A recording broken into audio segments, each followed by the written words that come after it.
একটা বিষয় জানার পরে নিজের ভিতরে কেমন লাগতেছে।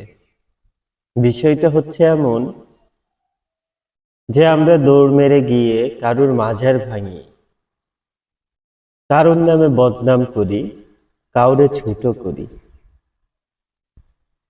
তো একটা কথা ভাবার পরে খুব নিজের ভেতরে কেমন লাগতেছে, কারণ যে মানুষগুলো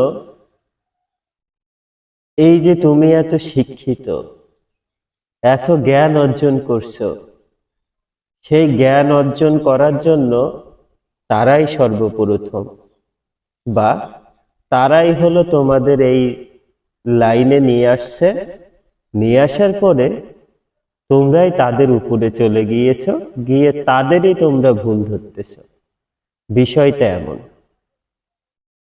তো সেটা যদি ভাবি, তো আজকে যে বাংলাদেশে আমরা আছি, আমরা দাবি করি আমরা সবাই মুসলমান, আমরা অনেক বড় বড় কিছু, কিন্তু আমরা যদি একটু পিছের দিকে তাকাই তাহলে আমরা কি দেখতে পাবো?